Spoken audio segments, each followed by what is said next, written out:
please RSVP on the Family Exchange on Facebook, or you can see Caroline. Paragoul's Children's Homes food truck will be here for their quarterly pickup on the 15th, which is this coming Monday. They need, most needed items are Ritz crackers, cheese crackers, graham crackers, snack cakes, spaghetti rings, ravioli. And there's a list on the table at the back of the auditorium if you need to pick one up. And please, they emphasize, please check the expiration dates. Caroline needs some help setting up tables and chairs in the activity centers after services tonight. So if you can do that, just head back there after class. Good news, Claudia Curtis's lab results showed no spread of the cancer, so her treatment course will be less intense than otherwise anticipated. So prayers have been answered, and everyone thanks you for your continued prayers. And I know that Brother Jorgensen is still continuing his therapy at home. And then we need to remember Gary and Pam Lewis. They are both being treated for cancer, her for breast cancer and Gary for prostate cancer. So again, is the YouTube app not working, Tim? Oh, there it is. Never mind. User error.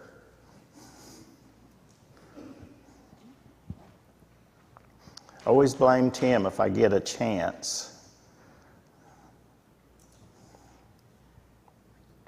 I'll be watching that for questions that come through from our ones that are watching outside who can't be here with us. So I'll be watching that, and there have been several. So tonight, Jephthah. If you run into someone who is a Bible critic, this would be one of the episodes in the Bible that they would bring up to you. And so as far as vows and prayers that we're talking about, I thought this one would be a good one to discuss. And because to me, part of Bible class is for us to prepare ourselves to answer the questions that come up.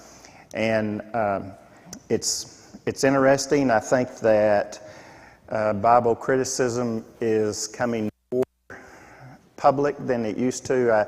I run into that more. There's a couple that I follow their blogs. I just want to know what's being said out there, and it seems to be there's more of it and more people publicly participating. So we need to be ready. And remember, Sean mentioned this in a lesson a couple of weeks ago, and I've mentioned it, that the percentage of people who say they're a Christian is declining in the United States. So we are going to be called to task, I think, more often than we have been in the past. So anyway, Jephthah is one of those. However, Jephthah is mentioned in the Heroes of Faith chapter 11, verse 32 of Hebrews. And so there's a reason he's there. And so we'll be talking about that. There's a problem with vows or promises. And I think that's really the heart of what's going on here. And when I think about vows and any problem, my favorite go-to passage is Ecclesiastes 5. Guard your steps as you go to the house of God, and draw near to listen rather than to offer the sacrifice of fools, for they do not know they are doing evil. Do not be hasty in word or impulsive in thought to bring up a matter in the presence of God. For God, this is the key, God is in heaven and you are on the earth. Big thing to get. God is God and I'm down here. I'm dust. Therefore, let your words be few, for the dream comes through much effort and the voice of a fool through many words. When you make a vow to God, in verse 4, do not be late in paying it, for he takes no delight in fools. Pay the vow. It is better that you should not vow than you should vow and not pay. Do not let your speech cause you to sin, and do not say in the presence of the messenger of God that it was a mistake. Why should God be angry on account of your voice and destroy the work of your hands? For in many dreams and in many words there is emptiness. Rather fear God. We have probably all been guilty at one time or another of making a promise to God about something, whatever that may be. It's the human side of us. We do make vows and promises. Our marriage vows, we make a promise And we make promises to the person that we are marrying. We make those promises. Those are vows or promises. And there are other parts and things in our life that we make promises. In this episode that we're going to be covering is in Judges. And here, this is the outline of Judges. Israel sins. God sends an oppressor. Israel repents and begs for mercy. God sends a deliverer. Then there's a period of peace. Cycle and repeat. Israel sins. God sends, and it just over and over in Judges. Judges is human, just like us. So who was Jephthah in chapter 11 of Judges? Who was he? It says in verses 1 through 3, he was a valiant warrior. In verse 1, but he was the son of a harlot. And Gilead was the father of Jephthah. Gilead's wife bore him sons, and when his wife's sons grew up, they drove Jephthah out and said, "You shall not have an inheritance in our father's house, for you are the son of another woman." So Jephthah fled from his brothers and lived in the land of Tob, and worthless fellows gathered themselves about Jephthah, and they went out with him. The son of a harlot, he was illegitimate, driven out by his brothers, his half-brothers. Why? They don't want to share the money. It's an age-old story. Follow the money, and that oftentimes leads us to what the actions are. But they didn't want to share the inheritance. If you skip on down in verse 7, evidently the elders of Gilead supported them in that, but we'll see that a little bit later. Lest we condemn them, Abraham did the same thing. He did the same thing. He had a second wife, Keturah, and he gave her sons gifts and said, "Go away, because Isaac is going to get everything." So it wasn't that uncommon for those kind of things to happen. And, you know, the rights of the firstborn to get double the inheritance was law, but that doesn't mean all the others didn't get anything. But anyway, it is what it was, and so sometimes I think that's dangerous. But I think we have to remember that there are times the Bible is just telling us the facts. Here's the facts. It's not making a judgment on those facts. It's just here it is, and his half-brothers made him leave. Fact, doesn't say good, bad, or indifferent, but they did, and there are cases like that. So let's go back a chapter to start getting, so you know where Jephthah is. You know he probably feels jilted and deprived of what he should be entitled to, or partially entitled to. And so if you go back to chapter 10, verses 6 through 18, we have this story. The sons in verse 6, sons of Israel did evil, and the anger of the Lord burned against them. In verse 7, he sold them into the hands of the Philistines and the sons of Ammon. They afflicted, in verse 8, and crushed the sons of Israel that year. For 18 years they afflicted them. Verse 9, it says, Israel was greatly distressed. So the next step in the outline of Judges, Israel repents and says, we have sinned. And indeed, we have forsaken our God and served the Baals. Then the Lord said to them, did I not deliver you from the Egyptians, the Amorites, the sons of Ammon, and the Philistines, and also the Sidonians, and the Amalekites, and the Maonites? Didn't I deliver them? Yes. But, in verse 13, you have forsaken me and served other gods. Therefore, I will no longer deliver you. Go out and cry to the gods to which you have chosen.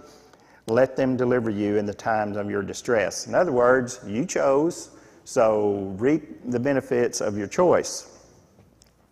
That's one of the things that Judges, I think, teaches us is actions and consequences. There are natural consequences to certain actions, and here in this case, they are reaping the consequences of their choices, and here they are.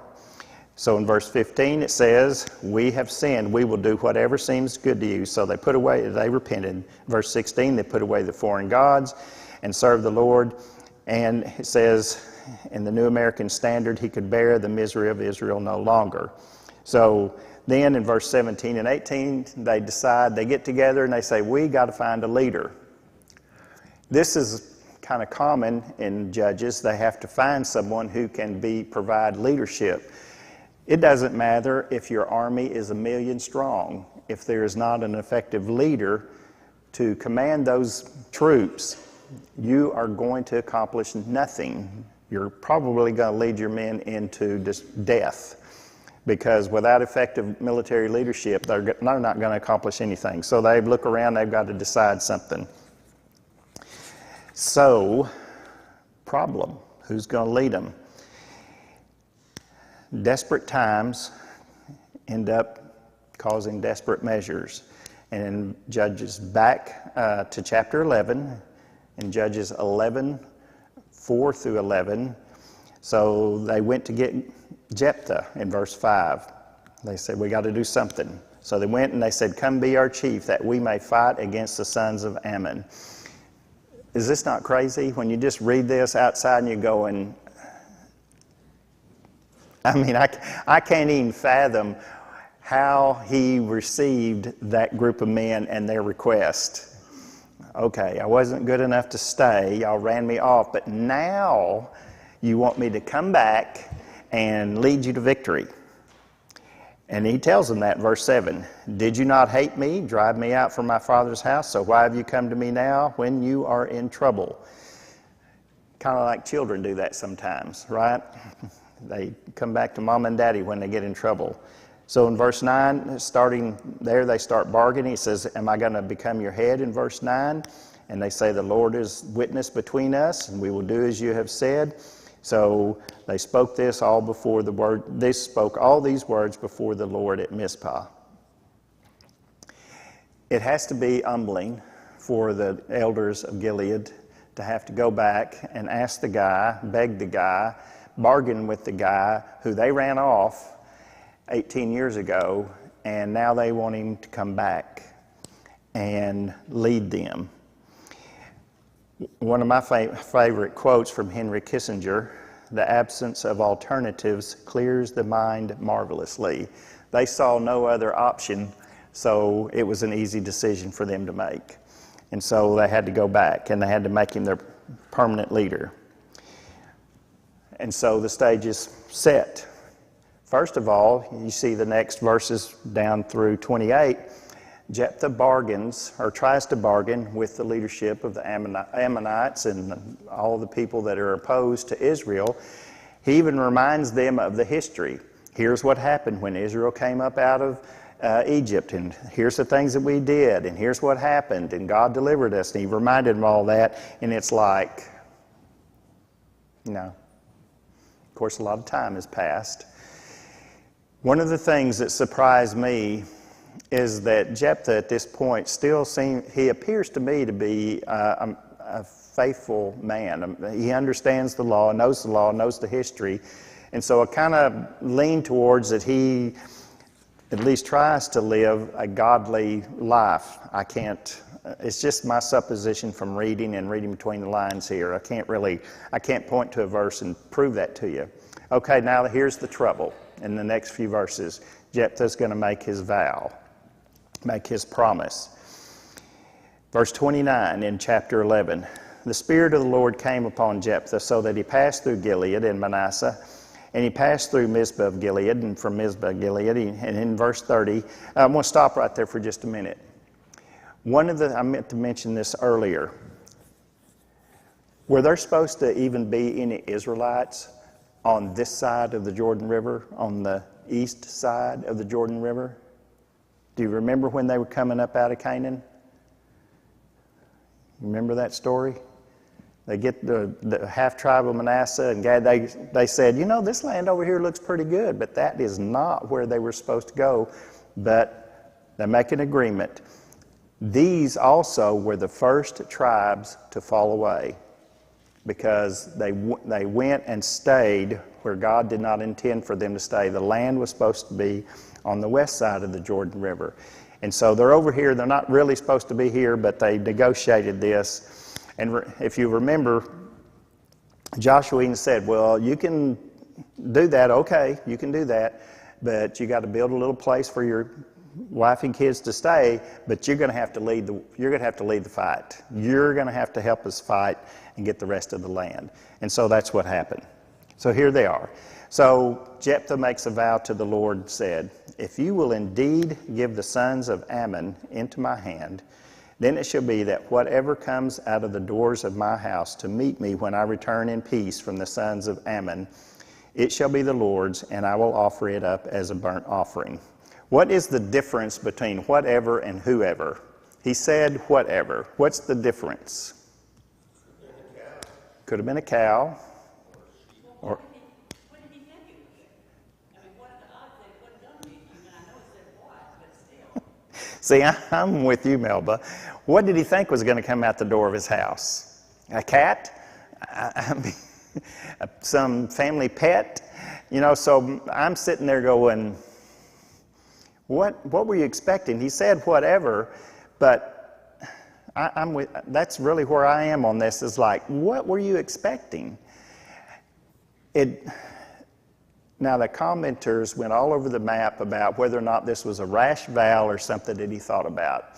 Most of them kind of leaned towards that this is something he thought about because he'd been having discussions with the elders of Gilead. He'd been having discussions with the enemies, and they'd been going back and forth. And so they lean towards, now they're just commenters, they're put their pants on one leg at a time, just like you and I.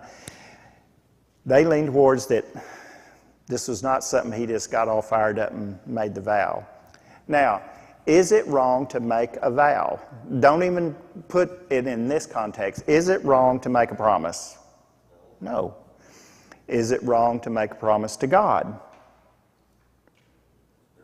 No, it's one of those, you start, has anybody, I know some of you supervise in your life, have supervised people. If you can avoid that job, avoid that job. But people will make bargains and promises all the time. Well, if you'll do this and this and this, or give me this weekend off, or whatever, I'll do this and this. And then when it comes around time to fulfilling their part, there's the little stroke, or something happens, and they tend to forget those kind of things, those kind of promises. So anyway, it says in verse 31, it says, "It shall be the Lord's, and I will offer it up as a burnt offering." Again, it's the it. It's like he's not thinking a whom is going to come out the door. He keeps saying it and whatever. Do you think his troops heard this? Would it be plausible to think that the troops heard him make this vow? I kind of think yes. He's leading them. He's wanting to show his emphasis on leadership and his dedication to the cause. So, is it wrong to pray for victory? Not in these kind of cases. These are supposed to be the Lord's people. So I don't think it's wrong to pray. Was it wrong for him to make a vow? Say, you give me victory and I'll do this. Well, should we do that? Well, that's what I'm asking. Anna had her prayer for the son, she was Kind of what? I'll do this with my son, if Oh. I will let him go and serve. Yes. And we're going to talk about her. We're going to talk about her next week. So, is it wrong to make a vow, to make a promise? No. But you better make it with the idea that you will fulfill it, because we know what God will do. Well, let's just separate it from anything spiritual. Just say to make a vow. Period. If you'll do this, I'll do that. That's just, that's like a contract, right? You do this, I'll do that. It doesn't have to be about money. If you do these actions, I'll do this action. But when it comes to a spiritual thing, we sure got to be careful, right? And that's what's going on here. All right. And that we're going to end up the class talking about this human sacrifice, yes or no business. I've given you the reference in Jeremiah. Later on in Israel's history, they did participate in human sacrifice. They did do it, and I've given you the reference. It's one of the reasons they ended up in Babylon. God got fed up to the point that he even told Jeremiah, he said in 2 different places, don't pray for them, don't talk to me about them. I am not going to listen to you about Israel. I'm done. He was done. And that's where they ended up. And Jeremiah kept telling them, stop, stop, stop, or you're going to be gone for 70 years. He kept telling them, and he wasn't the only prophet that told them, and they kept on, and that's what happened. So, he wins. And so here we are. So he comes, he's victorious. It is very common when there was a victorious battle that all the troops come back and there's a big celebration. And, the Romans elevated this to a high degree. I mean, they'd have a big parade through the gates of Rome and they'd have a big celebration. Well, they're probably doing something similar here, but we don't know exactly. But in verse 34, Jephthah came to his house at Mizpah, and behold, his daughter was coming out to meet him with tambourines and with dancing. She's celebrating the victory. Now she was his one and only child. Besides her, he had no son or daughter. When he saw her, he tore his clothes and said, Alas, my daughter, you have brought me very low, and you are among those who trouble me. For I have given my word to the Lord, and I cannot take it back. That verse there is another reason that I think Jephthah was a man who tried to follow God's law, that he recognized that he had given his word to the Lord and he felt like he just cannot go back on it. So she said to him, Father, you have given your word to the Lord. Do to me as you have said, since the Lord has avenged you of your enemies, the sons of Ammon.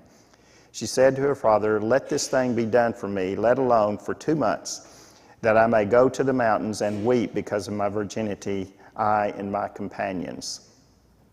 Then he said to her, Go.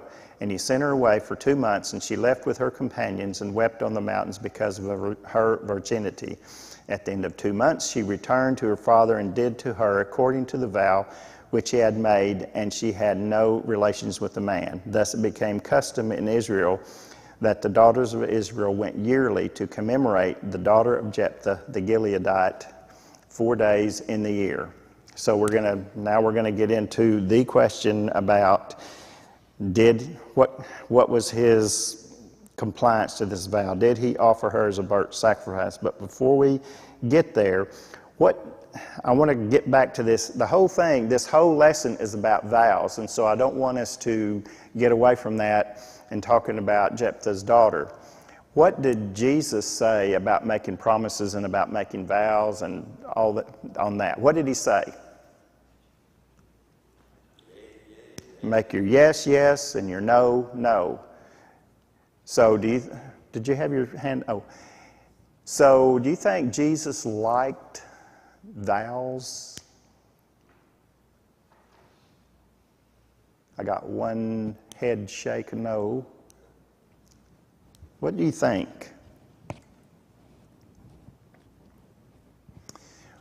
When he was talking about that, what was he condemning the Pharisees and the Sadducees about?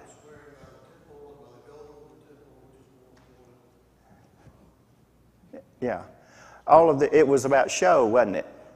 It was about show, that I swear by the temple. Another guy would say, well, I swear by the gold of the temple. I mean, it got into, I can make a bigger promise or a bigger show than you.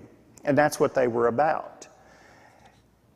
For the everyday Christianity, and we pray, because this series of lessons is about pray. Do you think we should make that a part of our prayer life to say, we all have things that we ask for, that we want in our life. It could be, we may be trying to get a job. We may be trying to find a job that we think is going to be better for us and our family. Or and I don't want to get into, there are things that people ask for that To me, no, you shouldn't be asking for that. You shouldn't be asking for a brand new car to get a better, all those kind of worldly things. I'm thinking about good reasons, good things that would be, that you feel like would be for the benefit of you and your family, or for the benefit of someone else. Is that something that you see, so based on where we are so far, that these kind of things should be a routine, regular part of our prayer life when we're making our requests before God? Are you asking, should we pray for other people? No, I'm not asking that. I'm asking if we should make a vow when we're asking on behalf of other. We're going to do this if we get this? Yeah, that's what I'm asking. No, I don't think so. You don't think so?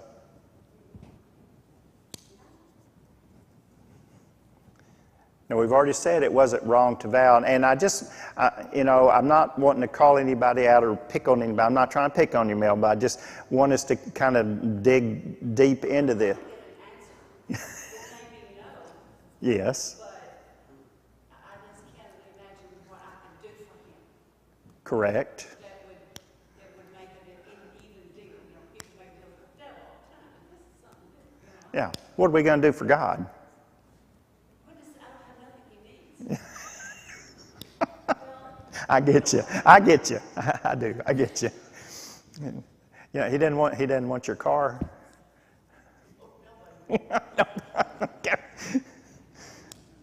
George.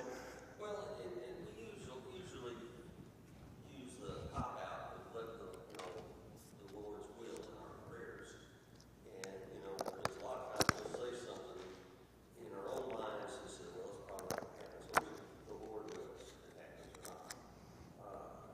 So that goes back to the other part, that we really got faith in true faith in our prayers. Do you think a vow makes the prayer any better or more, or God's going to say, oh, I'm going to move this to the top of the list because I prayed on the goal of the temple there? I mean, is that going to make it any more important or any more emphasis to God? What does Romans 8 say about our prayers? What is out there between us and God that makes some intercession on our behalf? The Holy Spirit. Why is that? Because the Spirit can speak words that I can't. Okay? Oh, sorry. What do you think that was? Let's make a deal. Was he sounded more like he's trying to make a deal? Are you talking about Jephthah? Are you talking about Jephthah? Yeah. Let's make a... I don't know. You don't deal with God because he's holding all the cards. Yes, God is holding all the cards. Yes, that is correct. So I'm doing a very poor job, I think, going forward here. What I'm trying to get us to is, what is it, or is there anything that we can possibly say that would make God want to do what we're asking any more than just a simple request? As far as words, Yeah. No. David, are you saying no? Chad? Oh, go ahead. I'm torn here because I think about this quite a bit. I think it goes back down to validation. It doesn't seem that Jephthah had the approval of God to move the anyway. Am I right or wrong? Say that again. It doesn't seem like he had the approval. Like he didn't have the approval. He wasn't appointed by God to be the leader. Right? I would. Yes and no. It's a gray area there. It is. Now it said this. He's trying to. So to me, it looks like he's trying to be valid towards God, which he Maybe, but it did say the Spirit of the Lord moved. But God soon proved to him that vindication belongs to him. So we're quick to roll that off. I mean, I promise, whatever. We're quick to let that roll off our tongues to meet a narrative or to fit what we're trying to petition to God for. And to me, God already knows, right? But to me, we're quick to do that. And that's why Jesus says, hey, let your yeses be your yeses and your no's be your no. I have a hard time with this just because of that. I'm with you, David, on that. I mean, it's like Melba said, I don't have anything that what? Yeah. Yes, Larry, I'm sorry. On the other side of that coin, I think if we allow to do something good or do something that causes us to be a better servant of God or to be more obedient or something along that line because of the way God answers our prayer, that would be a positive thing. A positive things. But do you think a vow changes that?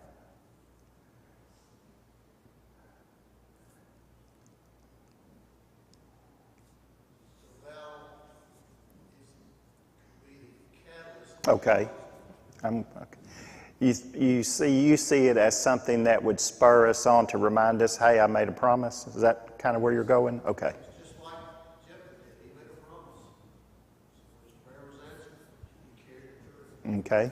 Chad? I don't think we're going quite deep enough, Tom, Okay. because if you look at what Jesus was condemning, and the reason he condemned it, it goes back to what's God want from us. There is something he wants from us. He wants our heart. Mm-hmm. And the reason he got on to those that he was getting on to about vows is because he didn't have their hearts. They were trying to make loopholes in the law to get around so that they could do what they wanted to do, not what God wanted them to do. You look at Jephthah, and I think we got to be a little bit careful in judging him, because I think if God would have disapproved, we would have known about it. I think Jephthah's heart was in the right place. And I think that's where the vow came from, or the promise, the commitment that he made to God. You know, it's where's the heart? Because you talk about bargaining with God or making promises to God. If our heart's in the right place, maybe it's a contract, right? You know, the one you were referring to earlier. Right. But if our heart's in the wrong place, it becomes a quid pro quo, what we call in the business world. Well, I'm only going to do this if you do this for me. You know, and what's in it for me? It goes back to the heart. Mm-hmm. So again, I think that's the key in the vows and in anything we say to God. Where's our heart? The why are we doing something is key to a lot of that. Now, sorry. To what Chad said, if we purpose in our heart, and if that is our intention, and we follow through, I agree. Does it matter if we even say that? A vow, you're talking about. Right. Would that even? Would it be necessary? Yeah, Okay. I mean, if you purpose to do it in your heart. Okay. You're going to do these things. Not because that's what you should do. Did Part of being a Christian. Okay. Did God know what was going to come out the door Did God know? Yeah, before it happened? yeah. I think so. You.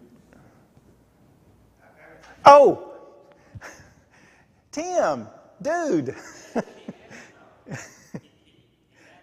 Yeah. Okay.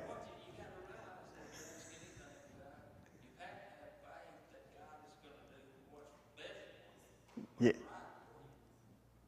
Yeah. Oh, I don't know about that. If we, I mean, they had some things done to them that wasn't very good because of their actions. But anyway, Tim.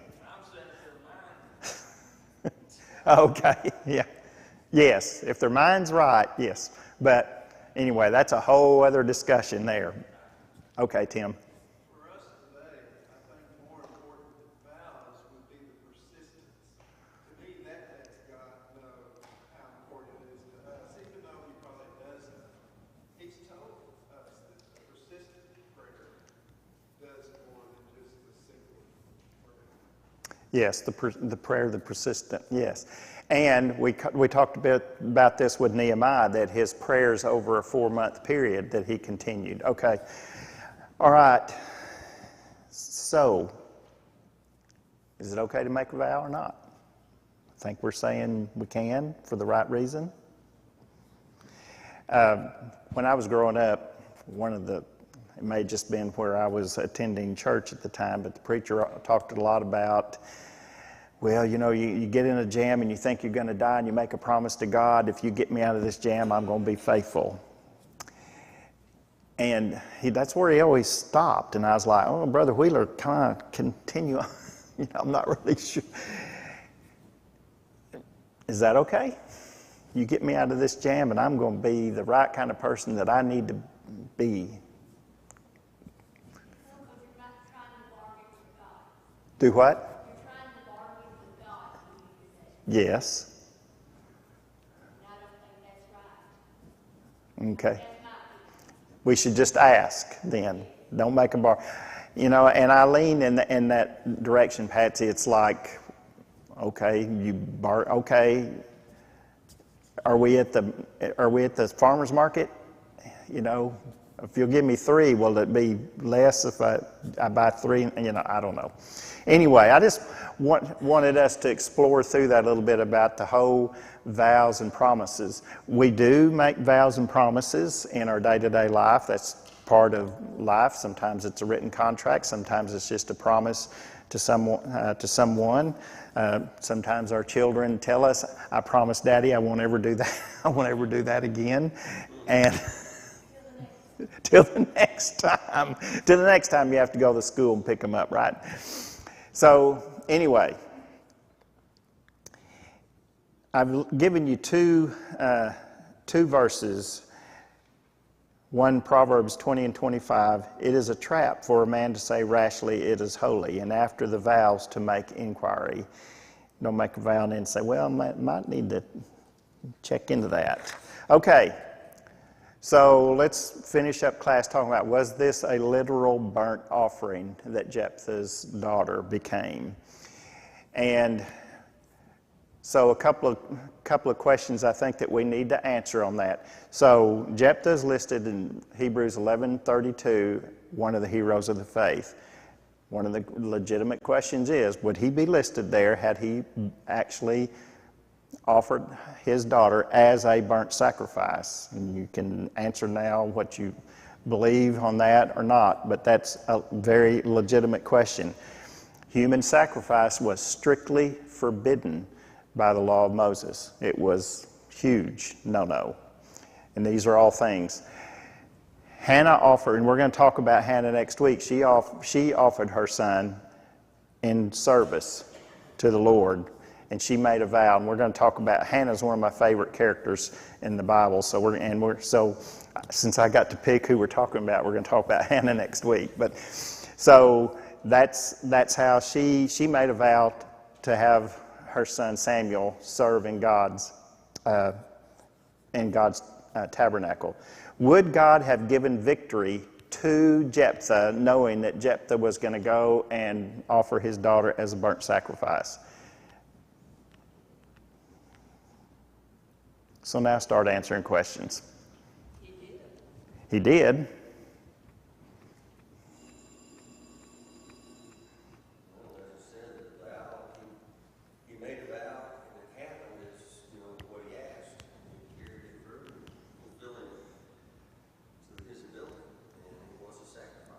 So it was okay.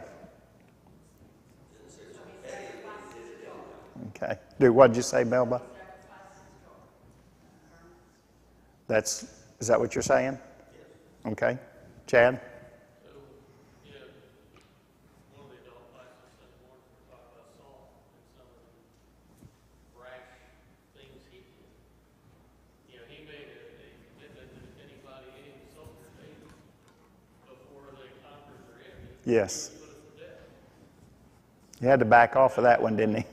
Well, he wasn't going to back off, right? Right. He came down to Jonathan, his son, he was going to kill him, but the people stopped him. Yes, that's correct. All right, so I'm going to try to bring this home.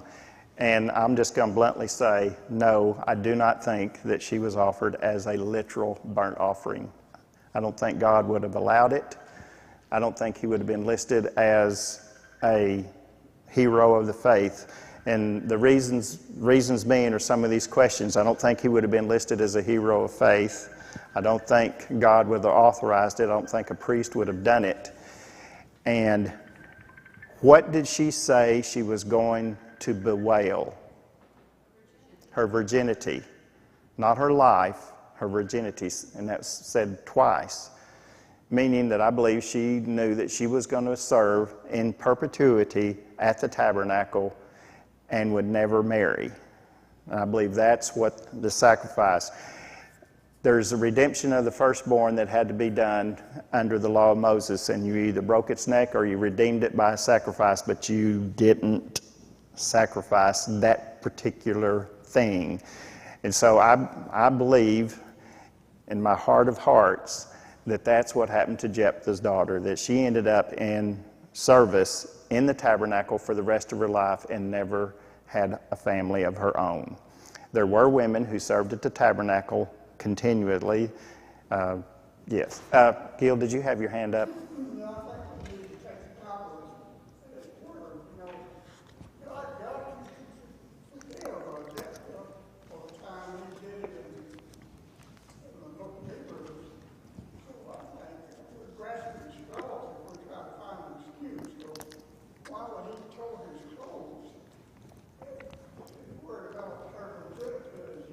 Mm-hmm.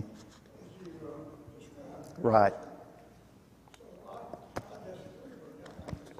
That's okay, and I will tell you, I went back and looked at the Bible commentaries that I could get my hands on, and there were several who are Gil are right with you. Matthew Henry, Albert Barnes, and the Pulpit Commentary all believe that she was offered as a burnt sacrifice. Burton Kaufman, Jameson, Fawcett, Brown, Kyle, and Dillich, and Adam Clark are adamant on the no side. This is one of those things. However, whichever side we come down on, you're going to have to be able to give an answer to the Bible critics out there and deal with it and give them an answer about why you come down in this direction.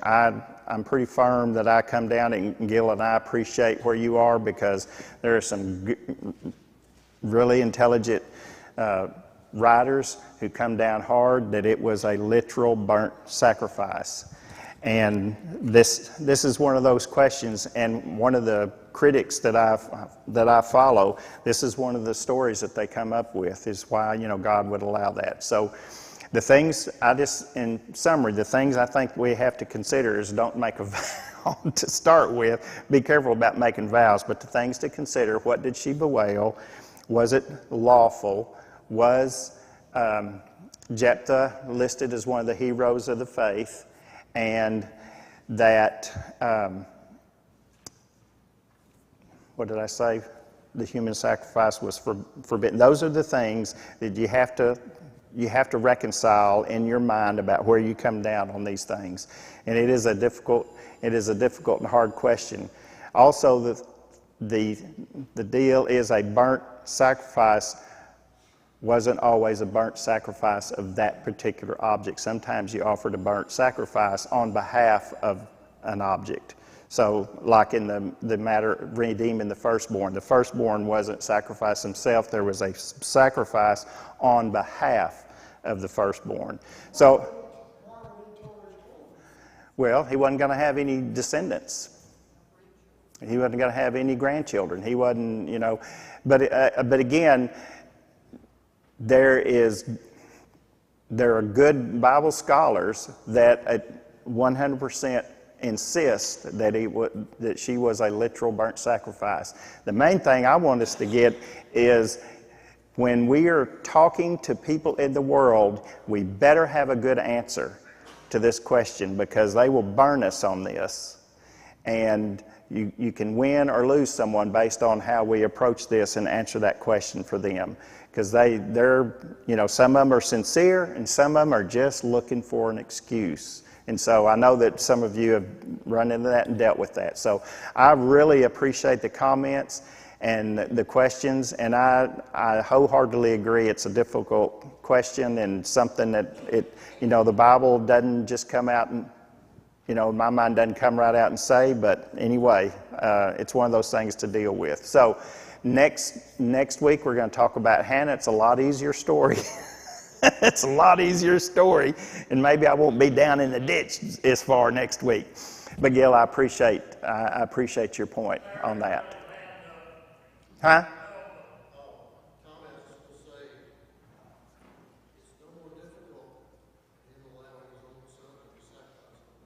True. True.